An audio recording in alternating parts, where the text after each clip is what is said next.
subhanallahi wa bihamdihi adada khalqihi wa ridha nafsihi wa zinata arsyihi wa midada kalimatihi. Ini ngaji itu harus objektif itu jujur. Jadi bisa saja korbannya ayah saya, bisa rektornya, bisa semuanya, tapi korban dengan makna yang bagus. Karena di antara saran Al-Quran, Allah ngendikan kalau belajar atau mencari nasihat atau mencari kebaikan apa saja, itu diistilahkan walau ala anfusikum awil walidaini wal aqrabin, meskipun ketentuan itu merugikan kamu. Jadi ketentuan apapun yang merugikan kita harus tetap kaji, meskipun itu tidak menguntungkan kita. Karena banyak problem, mulai dulu sebenarnya problem itu orang yang wakam da'in yadda'i annahu da'a ilallah, tapi hakikatnya yad'u ila nafsi. Jadi banyak da'i yang mengklaim dirinya mengajak ke Allah dan Rasul, tapi sebetulnya hakikatnya mengajak ke kelompoknya sendiri. Saya ini termasuk kiai yang masih orisinil. Artinya orisinil gini, suatu saat atau kapan saja saya kok sudah tidak laku jadi kiai, asal Islam jalan tetap senang, karena nggak penting yang populer saya apa enggak itu tidak penting, yang penting agama ini tetap jalan. Sama, negara ini harus jalan siapapun presidennya. Ya, ini penting saya utarakan karena perbedaan antara nafsu dan komitmen beragama itu tipis sekali. Sehingga dulu pernah ada cerita, ini bukti keadilan Rasulullah SAW. Pernah suatu saat Nabi itu ngaji, yang ngaji seperti ini.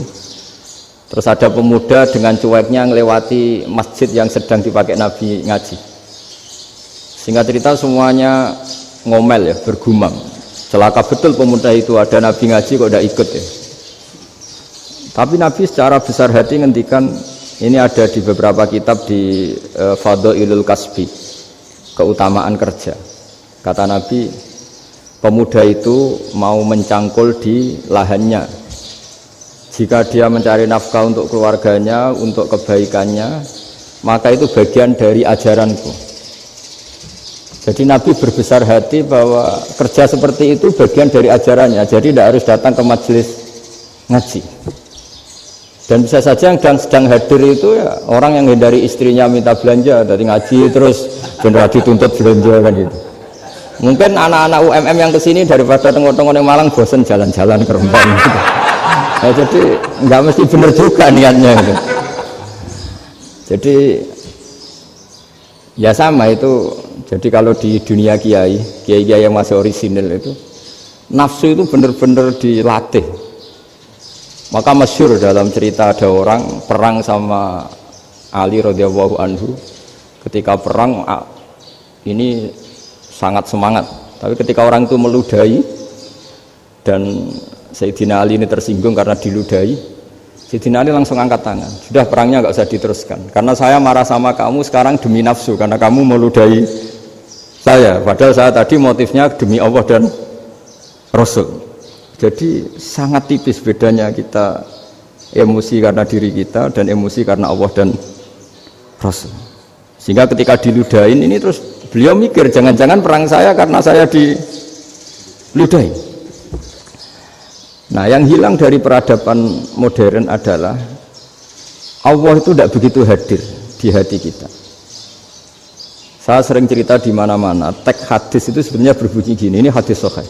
Mangka na yu'minu billahi wal yaumil akhir fal yukrim jarohu. Ada yang fal yukrim jarohu doifahu, ada yang fal yakul khairan aw yasmut.